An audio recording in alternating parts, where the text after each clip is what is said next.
तो बात आती है unit. What do you mean by unit?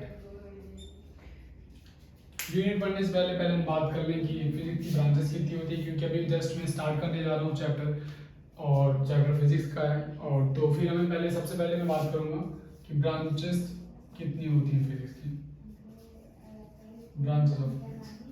तो पहली ब्रांच जो है उसको कहते हैं क्लासिकल फिजिक्स, दूसरी ब्रांच होती है मॉडर्न फिजिक्स, तीसरी ब्रांच होती है क्वांटम फिजिक्स। क्लासिकल फिजिक्स, जब हम मैक्रो एलिमेंट्स की बात करते हैं तो हम क्लासिकल फिजिक्स पढ़ते हैं। अभी तक हमने जितनी भी फिजिक्स पढ़ी, जितनी भी चीज़ें पढ़ी, ये सब क्लासिकल फिजिक्स में आती हैं। मॉडर्न फिजिक्स, जब हम सेमीकंडक्टर की बात करेंगे तो हमें मॉडर्न फिजिक्स की बात आएगी, जो कि क्लास 12th के सिलेबस में आपके। क्वांटम फिजिक्स, जब हम माइक्रो एलिमेंट्स की बात करते हैं, जब हम बात करते हैं इलेक्ट्रॉन, प्रोटॉन, इन सब की बात करते हैं, जब लगभग हमने ये चीज़ें इलेक्ट्रॉन, प्रोटॉन हम केमिस्ट्री में पढ़ेंगे। लेकिन जब हम ये सारी चीज़ें फिजिक्स के अंदर पढ़ने लगे तो ये क्वांटम फिजिक्स की बात आती है, जो कि बहुत आगे हम कॉलेज के टाइम में पढ़ते हैं। तो जो ये हमारे ये चैप्टर यूनिट एंड मेजरमेंट, दरअसल ये तीनों में से किसी का पार्ट नहीं है। यूनिट एंड मेजरमेंट सबसे बेसिक थिंग है जो कि फिजिक्स को मैथमेटिक्स से रिलेट करती है। यूनिट एंड मेजरमेंट के काफ़ी यूजेस हैं आगे, और लिटरली इन यूनिट मेजरमेंट की जो न्यूमेरिकल्स है बहुत ज़्यादा IIT और नीट में पूछा जाता है। तो ये बहुत ज़्यादा इंपॉर्टेंट चैप्टर होने वाला है हमारा।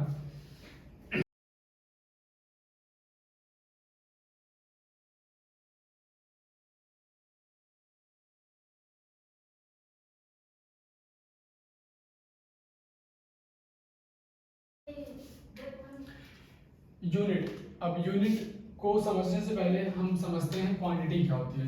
देखो, क्वांटिटी समझ जाएंगे तो हम समझ जाएंगे यूनिट क्या है। What is quantity? पहला सवाल है व्हाट इज क्वांटिटी। देखो, anything which can be measured और which can be calculated is said to be a quantity. कोई भी एक ऐसी चीज जो कैलकुलेट की जा सके, जिसको मेजर किया जा सके, उसे हम क्वांटिटी कहते हैं। एग्जांपल के तौर पे मैं लेता हूँ, मैंने एक बुक रखी सामने, मैंने कहा कि एक बुक है तुम्हारे पास, मुझे इसका वेट बता दो। ठीक है, हम वेट नाप लेंगे। इस बुक का मैंने वेट नापा जो कि 1 kg निकल गया। ठीक है, मेजर कर चुका। मैंने कहा एक लड़का है, उससे पूछा व्हाट इज योर हाइट, उसने कहा sir my height is 5.9 feet. Calculate कर लिया। फिर ऐसे ही मैंने कहा कि एक बुक का एक चैप्टर है, इसको आप कितनी देर में पढ़ लोगे। उसने कहा कि सर मैं 1 आवर में कंप्लीट कर लूँगा। मेजर कर लिया उसने, टाइम में मेजर किया, इसमें उसने लेंथ में मेजर किया, इसमें उसने मार्क्स में मेजर किया। मैंने कहा कि रूम में लाइट है, जैसे इस रूम में लाइट चल रही है, तो मैंने कहा इस रूम में कितनी लाइट है, तो हमने ल्यूमिनस इंटेंसिटी से कैंडेला यूनिट में मेजर कर लिया। तो हम वो सारी चीज़ें जो कैलकुलेट कर सके, मेजर कर सके, हम सारी चीज़ों को हम क्वांटिटी कहते हैं। ठीक है, अब आप लोग कहोगे कि सर ऐसे तो हम सारी चीज़ें मेजर कर सकते हैं। नहीं, एग्जांपल देता हूँ। मान लो कि एक लड़की है, ठीक है, और वो अपने बॉयफ्रेंड से पूछती है कि how much you love me, how much do you love me. अब उसका जवाब क्या होगा? उसका ये तो जवाब नहीं हो सकता I love you 1 kg, I love you 5.9 feet, और आई लव यू 1 आवर, या फिर आई लव यू 1 कैंडल। नहीं, ऐसा जवाब नहीं हो सकता। वो क्या, मैं तुमसे बहुत ज़्यादा प्यार करता हूँ, या मैं तुमसे इतना सारा प्यार करता हूँ। बहुत ज़्यादा, इतना सारा, यही सब बोल सकता है। और ये सब किसी यूनिट में नहीं आते, इन सबको मेजर नहीं कर सकते, ये कांट मेजरेबल है। मैंने कहा कि अब इस पर्सन से अगर पूछा जाए कि भाई तुम अपने माँ से ज़्यादा प्यार करते हो या अपने पापा से ज़्यादा प्यार करते हो, तो वो कुछ जवाब देगा कि मैं मम्मी को ज़्यादा प्यार करता हूँ, पापा को थोड़ा कम करता हूँ, या पापा को ज़्यादा प्यार करता हूँ, मम्मी को थोड़ा कम करता हूँ। हम प्यार को कंपेयर तो कर सकते हैं in respect to one another, लेकिन हम एग्जैक्ट वैल्यू नहीं बता सकते कि हम उनसे कितना प्यार करते हैं। प्यार मेजर नहीं किया जा सकता है। हाँ, चेंजेस होते हैं। कभी आप किसी से ज़्यादा प्यार करते हो, फिर कभी कोई और मिल जाए उससे आप ज़्यादा प्यार करने लगते हो। ठीक है, फिलहाल यही है। तो क्वांटिटी सब में आ गई। Quantity is something which can be measured, which can be calculated. उन सारी चीजों को क्वांटिटी कहते हैं। हम बात करेंगे unit, what is unit. Quantity हमने इसीलिए समझी क्योंकि हमको यूनिट समझना था।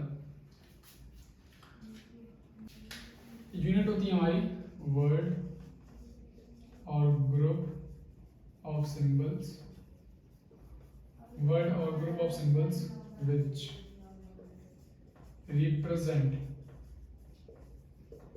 quantity uniquely। देखो इसका मतलब क्या होता है, एक ऐसा वर्ड या एक ऐसा सिंबल की बात हम बात करेंगे, एक ऐसा वर्ड या फिर वो ग्रुप्स ऑफ सिंबल जो हमको क्वांटिटी यूनिकली रिप्रेजेंट करें। जैसे मैंने कहा कि बुक, मैंने बुक का वेट पूछा था, क्वांटिटी पूछी थी बुक का वेट कितना है, आपने कहा 1 kg सर, ठीक है। यहाँ पे जो kg है ये हमारा यूनिट हो जाएगा। यूनिकली हर चीज की जो क्वांटिटी है उसकी यूनिट चेंज होगी। मैंने मास के टर्म्स में पूछा, यूनिट kg हो गई। मैंने लड़के की हाइट पूछी, लेंथ के टर्म में पूछा, यूनिट क्या हो गई, फीट हो गई। मैंने उससे चैप्टर पूछा, ड्यूरेशन के टर्म्स में पूछा, टाइम के टर्म्स में पूछा, यूनिट आर हो गई। यूनिकली रिप्रेजेंट करे किसी क्वांटिटी को, कोई भी वर्ड कोई भी सिंबल, उसको हम यूनिट कहते हैं, ठीक है। क्वांटिटी को रिप्रेजेंट करना यूनिकली किसी वर्ड और किसी सिंबल के द्वारा, उसको हम यूनिट कहते हैं। यूनिट इज अ वर्ड और group of symbol which represent quantity uniquely. बात करेंगे फिजिकल क्वांटिटी की। What do you mean by physical quantity and types कितने होते हैं इट्स टाइप, ठीक है।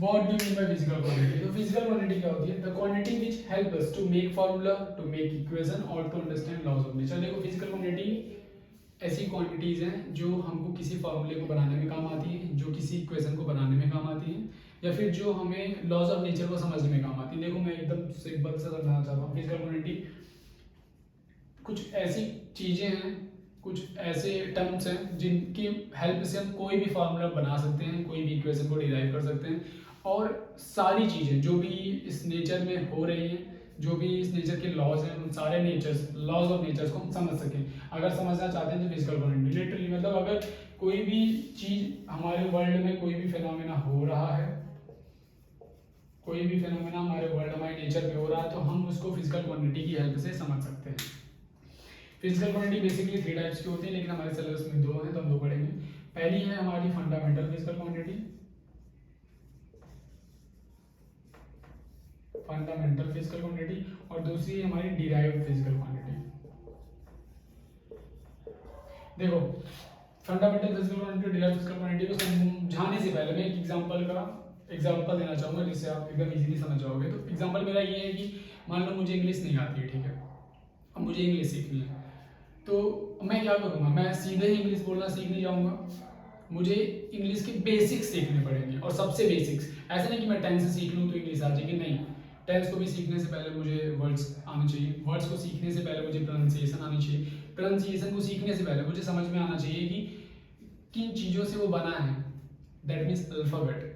मैं अल्फ़ाबेट सीखूंगा तो मुझे पता चलेगा कि अल्फ़ाबेट्स को बोलते कैसे, उनको प्रोनाउंसिएट कैसे करते हैं, फिर वर्ड्स कंबाइन कैसे करते हैं, वर्ड्स को कहाँ यूज़ करते हैं, तब जाके मैं चीज़ें आगे बढ़ा पाऊंगा, ठीक है। तो हमारा जो बेसिक है, जो मुझे अगर इंग्लिश सीखनी है तो मुझे बेसिक क्या सीखना पड़ेगा, अल्फ़ाबेट, ठीक है। अल्फ़ाबेट A to Z, मुझे पता है कि A to Z 26 अल्फ़ाबेट्स हैं। पहले मैं अल्फ़ाबेट सीखूंगा तो मुझे इंग्लिश आएगी, ठीक है। मैंने अल्फ़ाबेट सीख ली, पहला काम हो गया मेरा, पहला स्टेप अल्फ़ाबेट सीखना। सेकंड स्टेप जो होगा, अब जो सेकंड स्टेप है, इन अल्फ़ाबेट्स से मिलकर जो वर्ड्स बनते हैं उनका यूज़ कहाँ होता है और उन वर्ड्स का मतलब क्या होता है, मुझे ये समझना होगा। तो जो ये इन अल्फ़ाबेट से मिल के बनेगा वो डिराइव्ड होता है, मतलब derive from that alphabet. Derive का मतलब क्या होगा, डिराइव फ्रॉम दैट अल्फ़ाबेट। अब मैं वर्ड्स सीख रहा हूँ ना, वर्ड्स क्या है, वर्ड्स इन अल्फ़ाबेट से डिराइव्ड है। तो अब सिंपल सा एग्जांपल यही था मेरा कि मैं अगर मुझे इंग्लिश सीखनी है तो पहले मुझे अल्फ़ाबेट आना चाहिए, मैंने अल्फ़ाबेट सीखा। अब मुझे वर्ड्स, अल्फ़ाबेट तो मुझे समझ में आ गया, अब मुझे वर्ड्स को बनाना है, वर्ड्स का मीन जानना है। तो वर्ड्स कहाँ से बनते हैं, अल्फ़ाबेट से। और जब मुझे वर्ड्स पता चल जाएंगे, अल्फ़ाबेट मुझे पता ही है, तो मुझे पूरी इंग्लिश आ जाएगी, दैट्स ऑल। सेम एग्जैक्टली उसी तरीके से करना है। फंडामेंटल फिजिकल क्वांटिटी, कुछ ऐसी फिजिकल क्वांटिटीज जो कि किसी पे डिपेंड नहीं करती, ठीक है। जैसे मैंने कहा कि अल्फ़ाबेट्स, मुझे अल्फ़ाबेट्स बताओ किस पे डिपेंड करता है, ए टू जेड जो भी अल्फ़ाबेट्स हैं हमारे, ये किस पे डिपेंड करते हैं, किसी पे डिपेंड नहीं करते। ये प्राइमरीली यूनिक और सबसे बेसिक है, मतलब इन्हीं से चीज़ें बनती हैं। तो सेम एग्जैक्टली उसी तरह फंडामेंटल फिजिकल क्वांटिटीज 7 टाइप्स के होते हैं और बिल्कुल ये एकदम बेसिक है जिनसे हम चीज़ें बनाते हैं, जो कि एक इनिशियल स्टेज पे। फिर उसके बाद हमारी डिराइव फिजिकल क्वांटिटी आती है, जैसे मैंने इंग्लिश सीख ली, मतलब फिजिकल क्वांटिटी हो गई, अल्फाबेट सीख ली, अब सीख लिया। अब उसके बाद मुझे डिराइव फिजिकल क्वांटिटी, मुझे वर्ड सीखना है, मतलब फॉर्मूला बनाना है। जब फॉर्मूला बनाएंगे तो हमारा डिराइव फिजिकल क्वांटिटी आएगा, वो फिजिकल क्वांटिटी जो कि हमारी फंडामेंटल फिजिकल क्वांटिटी से बनी है। ठीक है, इस पर बात करेंगे हम।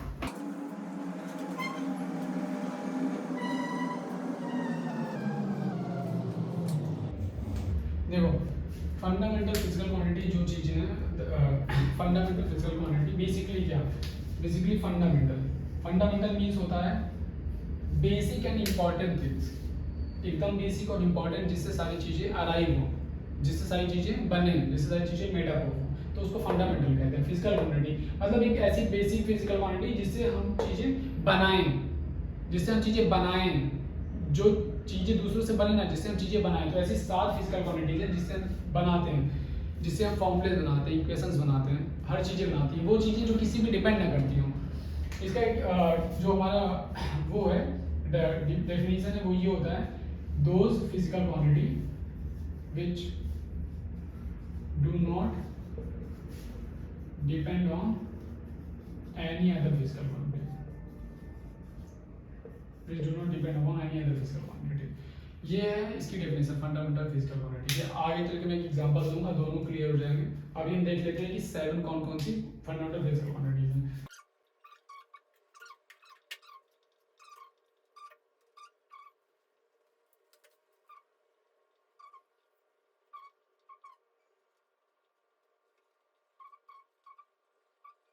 तो 7 जो basic physical quantities fundamental quantity, तो 7 जो फंडामेंटल क्वांटिटीज है वो है mass, length, time, electric current, temperature, luminous intensity और amount of substance.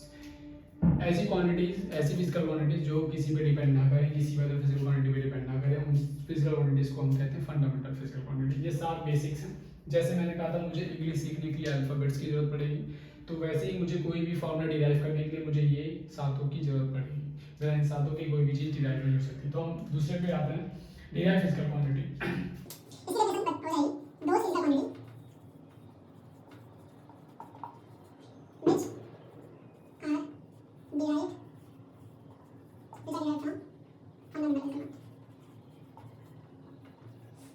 Derive physical quantity basic simple है, ऐसी फिजिकल क्वांटिटीज जो कि डिराइव होगी से फंडामेंटल फिजिकल क्वांटिटीज से, those physical quantities which are derived from fundamental physical quantities.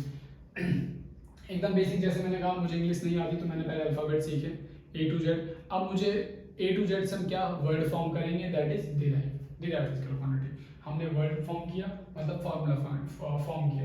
Derive physical quantity के example लूंगा, अब एक एग्जांपल से अब दोनों क्लियर हो जाएंगे कि फंडामेंटल फिजिकल क्वांटिटी और डिराइव फिजिकल क्वांटिटी अंतर कैसे। मान लो आप ऊपर ले लेता हूं, मान लो कि हमारे पास मान लो कि मैंने कहा कि हमारे पास एक बुक है, ठीक है। मैंने कहा इसका वेट करो, इसको कैलकुलेट करो और बताओ मुझे कितना वेट है इसका। आपने कैलकुलेट किया, कहा सर 1 kg वेट है इसका, ठीक है। मैंने कहा ओके। मैंने कहा इसकी लेंथ बता दो, आपने कैलकुलेट किया, लेंथ आ गई, आपने कहा कि ऐसा सर 1 सेंटीमीटर, 10 सेंटीमीटर, मान लो 10 सेंटीमीटर इसकी लंबाई है, ठीक है। अब मैंने आपसे कहा कि मुझे एरिया बता दो क्या है। अब आप जब एरिया बताने के लिए मैंने आपसे कहा, तो एरिया का फॉर्मूला लगा, एरिया ऑफ रेक्टेंगल को L into B। अब देखिए यहाँ फॉर्मूला लग गया। अब आपको जरूरत पड़ रही है 2 चीजों की, पहली लेंथ और दूसरी ब्रेड्थ, ठीक है। और एक तरीके से आप देखिए कि ब्रेड्थ भी तो लेंथ ही है, आपको लेंथ और ब्रेड्थ की जरूरत पड़ी। लेंथ हमारा हो गया ये फंडामेंटल फिजिकल क्वांटिटी, हमने दो फंडामेंटल फिजिकल क्वांटिटी का मल्टीप्लाई किया तो हमको एरिया मिल गई।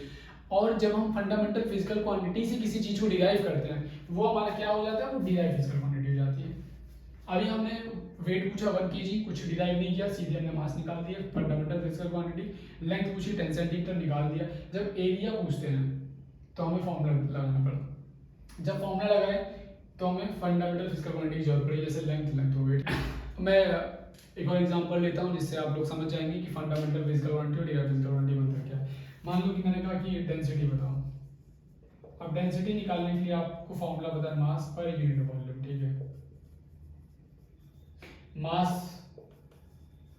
वॉल्यूम के लिए L into B into H लगा दिया।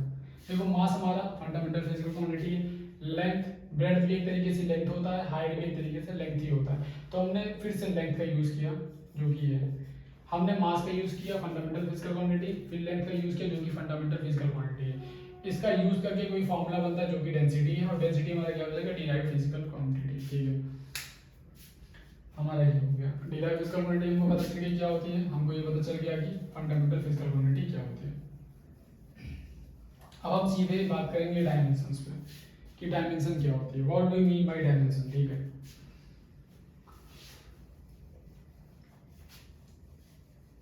तो देखिए डायमेंशन क्या होता है। Dimensions are the part to which the fundamental units are raised in order to express the derived unit of a quantity. बहुत ही इजी डेफिनेशन है, घबराइए मत, और अगर कुछ समझ नहीं आ रहा अभी मैं एक एग्जांपल दूंगा सब समझ में आ जाएगा।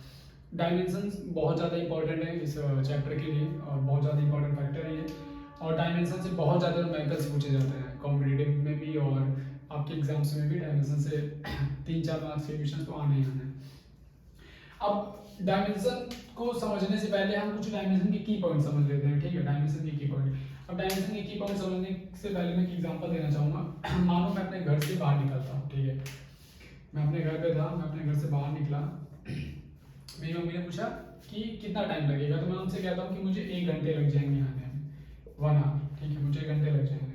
मैं अगर उनसे चाहता तो मैं ये भी उनसे कह सकता था ना कि मुझे 60 मिनट लग जाएंगे आने में, राइट। अगर मैं उनसे ये चाहता तो मैं उनसे ये भी तो कह सकता था कि ठीक है नहीं मुझे 3600 सेकंड्स लग जाएंगे आने में, ठीक है। अगर मैं उनसे ये चाहता तो ये भी कह सकता था कि मुझे 36 लाख मिली सेकंड्स लग जाएंगे, राइट। मैं कोई भी चीज़ें बोल दूंगा, मैं 1 आवर भी बोल सकता हूँ, मैं 60 मिनट्स भी बोल सकता हूँ, मैं 3600 सेकंड्स भी बोल सकता था, और मैं 36 लाख मिली सेकंड्स भी बोल सकता था, बट मैं 1 आवर बोलूँगा। क्यों? क्योंकि ये एप्रोप्रिएट है, मुझे पता है कि ये एप्रोप्रिएट थोड़ा अच्छा लग रहा है, शॉर्ट है तो एप्रोप्रिएट लग रहा है, इसको यूज़ करना इजी लग रहा है। अभी मैं बाहर जाता हूँ, मैं मम्मी पूछती कितने टाइम में आता, तो मैं उनसे बोलूँगा अरे माते 36 लाख मिली सेकेंड लग जाएंगे आना। मिली सेकेंड, जब तक मैं 36 लाख बोलूँगा ना, मिली सेकेंड बोलने का मौका नहीं मिलेगा, चप्पल हवा में उड़ते हुए आके लगेगी, ठीक है। तो मैं 36 लाख नहीं बोलूँगा, मैं बोलूँगा मुझे 1 घंटे लग जाएंगे, मैं यूँ जा रहा हूँ यूँ आ रहा हूँ, ठीक। जो सच है, आप पूछिएगा कभी आप जाते हैं बाहर और आप ये ट्राई करिएगा, मिली सेकंड्स में आंसर दीजिएगा अपने माता जी को, और रिस्पांस बताइएगा, कमेंट करिएगा। अब देखते हैं एक और एग्जांपल लेता हूँ। जैसे मैंने कहा कि रोड है, रोड मैंने कहा कि रोड 1 किलोमीटर लंबी है, ठीक है। रोड 1 किलोमीटर लंबी है, बोर्ड पे मत देखिए कि 1 किलोमीटर इतना होता है, मैंने बस एज्यूम करने के लिए कहा है कि आप एज्यूम करिए कि 1 किलोमीटर लंबी रोड है। मान लीजिए 1 किलोमीटर बहुत लंबा है, 1 किलोमीटर लंबी रोड है। अब आप इसको ये भी कह सकते थे कि रोड 1000 मीटर जो है लंबी है, राइट। मैं बोल सकता था कि 1000 मीटर लंबी है। आप ये भी कह सकते थे कि रोड 1 लाख सेंटीमीटर लंबी है, राइट। आप तीनों में से कुछ भी बोल सकते हैं। तो 1 लाख सेंटीमीटर से अच्छा बोलना है कि 1 किलोमीटर बोल देते हैं कि 1 किलोमीटर ज़्यादा लंबी रोड है, ठीक है।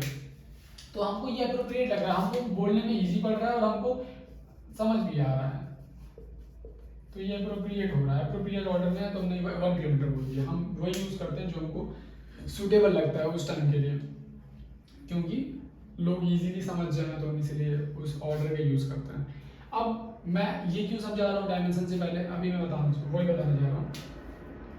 यहाँ पे जब हम यूनिट की बात करते हैं, यूनिट की, तो हमें ये भी पता है कि 1 किलोमीटर भी लेंथ है, 100 मीटर भी लेंथ है, और 1 लाख सेंटीमीटर भी लेंथ है।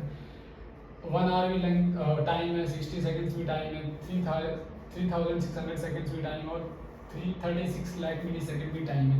यहाँ पे यूनिट्स में हम यूनिट्स चेंज कर रहे हैं, ऐसा यूनिट से सीजीएस में जा रहे हैं, एमकेएस से सीजीएस में जा रहे हैं, तो यहाँ पे हम यूनिट्स चेंज कर रहे हैं। तो यूनिट्स में हम चेंज कर देते हैं। बट जब हम डायमेंशन की बात करेंगे, तो जब हम डायमेंशन पढ़े तो डायमेंशन की बात ये हुई कि हम लोगों ने ये डिसाइड किया, हम लोगों ने नहीं, मतलब साइंटिस्ट ने ये डिसाइड किया कि इसमें बहुत कंफ्यूजन हो रही है। यार वो 1 आवर भी बोलते हैं, 36 लाख मिली सेकंड भी बोल सकता है, यार वो 1 लाख सेंटीमीटर बोल सकता है, 1 किलोमीटर बोल सकता है, थोड़ी कंफ्यूजन। हम जब फिर से मैंने हम कहा, जब साइंटिस्ट ने ये देखा, काफ़ी कंफ्यूजन हो सकती है, तो उन्होंने कहा डायमेंशंस में हम एक काम करते हैं, चीज़ों को एक चीज़ से डिनोट कर देते हैं। भार में गया किलोमीटर, भार में गया मीटर, सेंटीमीटर, आर, सेकंड्स, मिली सेकंड, ऐसा भार में गए। हम क्या करेंगे, ये एक चीज़ों को एक पर्टिकुलर, सारी पर्टिकुलर चीज़ों को एक सिंबल से डिनोट कर देंगे। अगर मास की बात है, मास चाहे वो किलोग्राम में हो, ग्राम में हो, किसी भी ग्राम में, मतलब किसी भी चीज़ में मास हो, हम उसको एन से डिनोट कर देंगे, ठीक है। लेंथ, फंडामेंटल फिजिकल क्वांटिटीज, क्योंकि इन्हीं की मदद से हम फॉर्मूले बनाएंगे डिराइव क्वांटिटीज को। लेंथ, कोई भी लेंथ हो, 1 किलोमीटर हो, सेंटीमीटर, मिलीमीटर, किसी भी चीज में लेंथ हो, किसी भी यूनिट में हम उसको कैपिटल एल से डिनोट करेंगे। टाइम, फिर वो आर हो, सेकेंड हो, मिली सेकेंड हो, उसको हम कैपिटल डी से डिनोट करेंगे। इलेक्ट्रिक करंट किसी भी हो, एम्पियर में हो, मिली एम्पियर में हो, कैपिटल ए से डिनोट करेंगे। टेम्परेचर को के से डिनोट करेंगे, वो केल्विन में हो, फ़ारेनहाइट में हो, किसी में भी हो। किसी किसी बुक में थीटा डिनोट करते हैं, इसलिए घबराइए मत। ल्यूमिनस इंटेंसिटी को कैंडेला सीडी से डिनोट करेंगे, और अमाउंट ऑफ सब्सटेंस को एमओएल से मोल से डिनोट करेंगे, ठीक है। इसी ऑर्डर में रखिएगा, क्योंकि डायमेंशंस हमेशा इसी ऑर्डर में रहते हैं, हम इसी ऑर्डर में चलेंगे। अब डायमेंशंस को समझने का समय आ गया है। डायमेंशन हम दो तरीके से निकाल सकते हैं, हम फॉर्मूले की मदद से भी निकाल सकते हैं, किसी पर्टिकुलर थिंग के और किसी पर्टिकुलर थिंग की यूनिट की मदद से भी निकाल सकते हैं। मैं दोनों तरीके से निकालना सिखाऊंगा। एग्जांपल लेता हूँ एरिया, ठीक है। हम एरिया का डायमेंशन निकालते हैं। एरिया का फॉर्मूला होता है लेंथ इनटू ब्रेड्थ। देखो अभी ये एरिया है, लेकिन जैसे ही मैं इसकी बगल में स्क्वायर ब्रैकेट लगाऊंगा तो ये हो जाएगा डायमेंशन ऑफ एरिया, ठीक है। जब हम डायमेंशन की बात करेंगे, स्क्वायर ब्रैकेट लगा देंगे। फॉर्मूला होता है लेंथ इनटू ब्रेड्थ। लेंथ किसी भी लेंथ में हमको नहीं मैटर करता, लेंथ किसी भी चीज में हो, हमको क्या पता है, लेंथ से एल होता है, ठीक है। इनटू ब्रेड्थ हमें पता है, ब्रेड्थ भी लेंथ होती है, तो वो भी किसी भी फॉर्म में हो, छोटी हो बड़ी हो हमें नहीं पता, वो एल से डिनोट होगी। सेम एल हो गया तो ये एल की पावर 2 हो जाती है, ठीक है। बेस ए में तो पावर प्लस हो जाती है, सिंपल। डेंसिटी निकालेंगे, डेंसिटी होता है मास अपॉन वॉल्यूम। मास किसी भी फॉर्म में हमको मतलब नहीं है, हम एम लिखेंगे। वॉल्यूम हमको पता होता है L into B into H, या ठीक है। तो length into breadth into height, 3 बार एल आ जाएगा तो एल का क्यूब हो जाएगा। एम ऊपर ही है, एल की पावर 3 है, जैसे ही ऊपर जाएगा वो एल की पावर -3 हो जाएगा, तो एम एल की पावर -3 ये। अब हमने निकाला फॉर्मूले किया, इससे हमको फॉर्मूला पता था, लेंथ इनटू ब्रेड्थ हमको पता था, मास पर यूनिट वॉल्यूम तो हमने निकाल लिया। अब मैं बात करूंगा यूनिट, अगर हमको यूनिट दे दी गई हो तो हम डायमेंशन कैसे निकालेंगे। एरिया की यूनिट होती है मीटर स्क्वायर, राइट। मैंने क्या कहा था, मीटर स्क्वायर हो, किलोमीटर स्क्वायर हो, सेंटीमीटर स्क्वायर, हमको मतलब नहीं, हमको ये मतलब है कि वो क्या है, मीटर किस में आता है, लेंथ में आता है, एल कुछ नहीं करना है, मीटर लेंथ में आता है, एल का स्क्वायर, खत्म। डेंसिटी हमको पता है क्या होता है, डेंसिटी की यूनिट होती है केजी पर मीटर क्यूब। कुछ नहीं करना, केजी ग्राम में हो, किलोग्राम में हो, किसी में भी, किलोग्राम क्या है, मास है, खत्म। ऊपर एम लिख देना अपॉन मीटर क्यूब। मीटर किस चीज का फॉर्म है, लेंथ का, कुछ नहीं करना है, लेंथ एल की पावर 3, एम इधर एल की पावर 3 माइनस ऊपर से जाएगा, ये आ गया हमारा। हम चाहे फॉर्मूले से लगाएं चाहे यूनिट से लगाएं, हमें आंसर सेम मिलने वाला है। तो अभी आप लोग समझ गए होंगे कि मैं ऐसा क्यों कह रहा था कि किलोग्राम हो, मीटर हो, कुछ भी हो, हम एम क्यों लिखेंगे, क्योंकि हमें ये रूल्स पता है, डायमेंशन में हमेशा हम हर पर्टिकुलर चीज को एक चीज से डिनोट कर दिए हैं, वो किसी भी यूनिट में हो हमको मतलब नहीं है।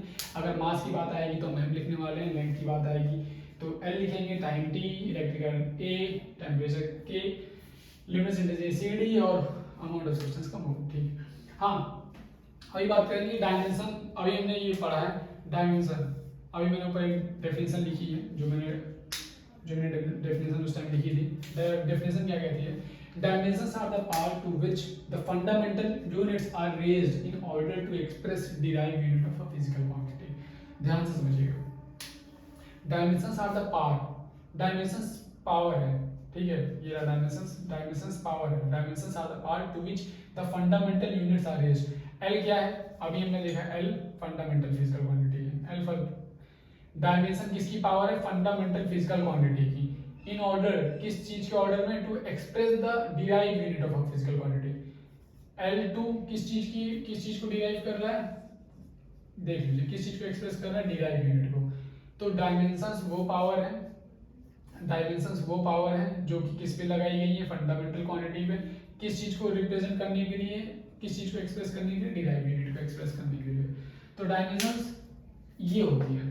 अब मैंने पूछा कि what is the dimension of length in area 2, what is the dimension of mass in density n की पावर 1। तो दिस इज डायमेंशन। अब मैं कुछ और सम्स लगा लेता हूं। देखो डायमेंशन पढ़ने से पहले, डायमेंशन समझने से पहले आपको मैं बताता हूं, आपको या तो फॉर्मूलेस पता होने चाहिए, सब चीजें होंगे, फॉर्मूले देख लीजिए, फॉर्मूला याद कर लीजिए। फॉर्मूला नहीं पता तो एटलीस्ट आपको उनकी यूनिट्स तो याद ही, क्योंकि आप फॉर्मूला याद रखिए चाहे यूनिट याद रखिए, आपको आंसर्स मिल जाएंगे। ठीक है, लगाते हैं speed. Speed equals to distance upon time. ठीक है, डिस्टेंस किस में होता है? लेंथ, एल आ गई। टाइम क्या हो गया? टी, टी ऊपर चला गया, L T minus 1, right. Speed हमको पता चल गया टी माइनस 1। सेम वेलोसिटी भी हो जाएगा, क्यों? क्योंकि स्पीड हमारा स्केलर क्वांटिटी होता है, वेलोसिटी हमारा स्केलर क्वांटिटी होता है, वेलोसिटी हमारा वेक्टर क्वांटिटी होता है। वेलोसिटी आ जाएगा तो यहाँ डिस्प्लेसमेंट आ जाएगा, डिस्प्लेसमेंट भी एल होता है, तो हमको सेम फॉर्मूला मिल जाएगा। अगला होता है एक्सेलरेशन। एक्सेलरेशन देख लो, एक्सेलरेशन का फॉर्मूला होता है change in velocity, change in velocity upon time. Velocity का भी हमने निकाल दिया, एल टी माइनस 1, टाइम हो गया टी, टी प्लस में ऊपर जाएगा टी माइनस 1 हो जाएगा, ऑलरेडी टी माइनस 1 है तो ये हमारा हो जाएगा एल टी माइनस 2। ठीक है, समझ में आ गया? कोई भी दिक्कत होगी कमेंट करके बता देना। अब बात करेंगे फोर्स की। देखो फॉर्मूला पता है तो तुरंत भन भन यू यू यू निकलेगा, यू निकलेगा। फोर्स का पता चल जाएगा, मास इनटू एक्सेलरेशन। ठीक है, मास हमको पता है m से डिनोट होता है। देखो स्क्वायर ब्रैकेट ना भूलें गाइस, स्क्वायर ब्रैकेट ना भूलें, स्क्वायर ब्रैकेट बहुत जरूरी है। मास एक्सेलरेशन का फॉर्मूला हमको ऑलरेडी भी पता चला, lt माइनस 2। कंबाइन कर लीजिए, mlt माइनस 2 हो जाएगा, जो हो गया हमारा फोर्स। ठीक है, अब वर्क का देख लेते हैं। Work equals to force into displacement. ठीक है, फोर्स इनटू डिस्प्लेसमेंट। फोर्स का अभी हमने निकाला M L T minus 2, displacement होता है एल, ये गाइस हो जाएगा एल, एल कॉमन है तो एल की पावर प्लस हो जाएगी, एल की पावर हो जाएगी 2 M L 2 T minus 2। Work और एनर्जी सेम होता है, एनर्जी का भी सेम आएगा। एनर्जी जैसे मैंने बोला कि एनर्जी का डायमेंशन निकालो, तो आपको कोई भी एनर्जी का डायमेंशन निकालेंगे सब सेम आएगा, चाहे वो पोटेंशियल एनर्जी निकाल दीजिए, चाहे आप काइनेटिक एनर्जी निकाल दीजिए। मैं दोनों का निकाल के आपको दिखा देता हूँ कि कैसे दोनों का सेम होता है। ठीक है,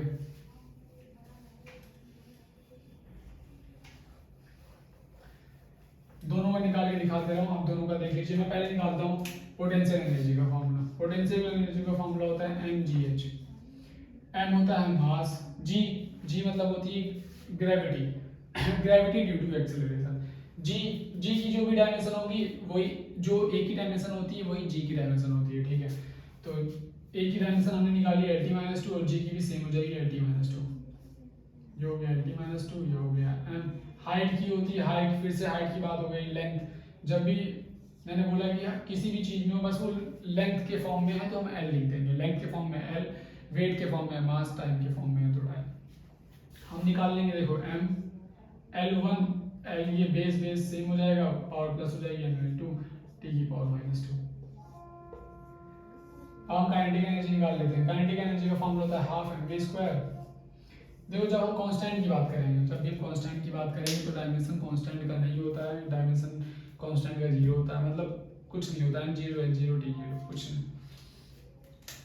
तो डायमेंशन कुछ होगा नहीं कांस्टेंट का, मास का डायमेंशन m हो जाएगा, वेलोसिटी का डायमेंशन हमने पीछे निकाला है lt माइनस 1 होता है, दोनों का स्क्वायर कर देना है। देख लो एक बार ध्यान से, यहाँ पे m स्क्वायर ब्रैकेट के अंदर एल का स्क्वायर करोगे तो L2 आ जाएगा, t माइनस वन का स्क्वायर करोगे तो t माइनस टू आ जाएगा, इसको कंबाइन कर दोगे गाइस तो mL2 t माइनस टू। ध्यान से देखो दोनों एनर्जी का डायमेंशन सेम, और जो एनर्जी का डायमेंशन है वही पावर का वही वर्क का डायमेंशन है। आगे बहुत सारे और न्यूमेरिकल्स सॉल्व करेंगे, लेकिन तब तक के लिए आप खुद से प्रैक्टिस करिए। जाने से पहले एक सवाल और रह गया था, तो मैंने सोचा कि एक दो सवाल हो जाए, वो थोड़ी इंपॉर्टेंट है, उसके बाद आप लगाते रहिए। तो पहला होता है, ये बहुत फेमस है, F equals to G m1 m2 upon r square. हमको ये g ग्रेविटेशनल कांस्टेंट, ये g की डायमेंशन पता करनी है। सिर्फ बहुत सिंपल है, हमें ध्यान से देखिए, हम g को इधर भेज देंगे, ये हो जाएगा g equals to f into R का square upon m1 into m2। ठीक है, f का डायमेंशन स्क्वायर ब्रैकेट लगा लीजिए। f का डायमेंशन होता है, अभी हमने पीछे निकाला है, mlt माइनस टू। रेडियस किस में होता है? लेंथ के फॉर्म में होता है। कोई भी चीज जो लेंथ के फॉर्म में हो हम l से डिनोट करते हैं, तो l का स्क्वायर अपॉन फिर m1 मास है, कोई भी चीज मास के फॉर्म में होगी कैपिटल M, दूसरा भी मास के फॉर्म में है फिर m। ठीक है, अब हम निकालेंगे m, बेस सेम है तो l की पावर 2 है, यहाँ 1 प्लस हो जाएगा, l की पावर 3 हो जाएगी, t माइनस 2 है यहाँ पे अपॉन m, बेस सेम है, m की पावर 1 है, m की पावर 1 है, प्लस हो जाएगा 1 प्लस 1 2, m की पावर 2। अब ये ऊपर जाएगा, जैसे ऊपर जाएगा तो m की पावर माइनस 2 हो जाएगा ऊपर, ये हो जाएगा m की पावर माइनस 2 और यहाँ प्लस 1 है तो m की पावर माइनस 1, l की पावर 3, t की पावर माइनस 2। ये हो जाएगा हमारा डायमेंशन ऑफ ग्रेविटेशनल कांस्टेंट। ठीक है, अब सेम इसी की तरह एक सवाल है जो हम लगाएंगे यहाँ पे। पहले फ्रीक्वेंसी देख लेते हैं। फ्रीक्वेंसी, डायमेंशन ऑफ फ्रीक्वेंसी क्या होती है? फ्रीक्वेंसी का हमको फॉर्मूला पता है, 1 अपॉन टाइम। ठीक है, रेसिप्रोकल ऑफ टाइम होता है। टाइम का हमको पता है t होता है, तो डायमेंशन ऑफ फ्रीक्वेंसी हो जाएगा t माइनस 1। ठीक है, इक्वेशन है हमारा आइंस्टीन का इक्वेशन है, इक्वल्स टू h, बहुत फेमस इक्वेशन है। हमने यहाँ पे h, where h is Planck constant, हम कहते हैं कि हमको h की डायमेंशन चाहिए। अब h की डायमेंशन कैसे निकलेगी? h की डायमेंशन निकालनी है, h equals to e upon nu हो जाएगा। e मतलब where e equals to energy हम ऑलरेडी निकाल चुके हैं, mL2 t माइनस 2। याद रखना हमेशा, या तो इक्वेशंस कुछ बेसिक स्टार्टिंग के जो भी आपको आपके बुक में 10 ऊपर से डायमेंशंस दिए हैं, उनके डायमेंशंस मुंह पे रटे होने चाहिए। नहीं भी रटे तो कोई प्रॉब्लम नहीं, फॉर्मूला आपको याद है, तुरंत आप निकाल लेंगे। mL2 t माइनस 2 हो जाएगा अपॉन न्यू का भी निकाला, t माइनस 1 होता है, t माइनस 1 ऊपर जाएगा, ये प्लस में हो जाएगा और ये माइनस में, ऊपर t माइनस 1 बचेगा, mL2 t माइनस 1। कोई कंफ्यूजन तो नहीं? यहाँ t माइनस 2 है, यहाँ t माइनस 1, जैसे ऊपर जाएगा t की पावर प्लस 1 हो जाएगी, माइनस 2 प्लस 1 माइनस 1 हो जाएगा, mL2 t माइनस 1। तो ये हमने लगा दिए, आप लोग भी लगाइए। जो भी आप लोगों को दिक्कत आती है आप लोग कमेंट करिए और मुझे बताइए, मैं उसको आगे करता हूँ। इसके आगे हम लोग प्रिंसिपल ऑफ होमोजेनिटी पढ़ेंगे और सिलेबस को आगे बढ़ाएंगे।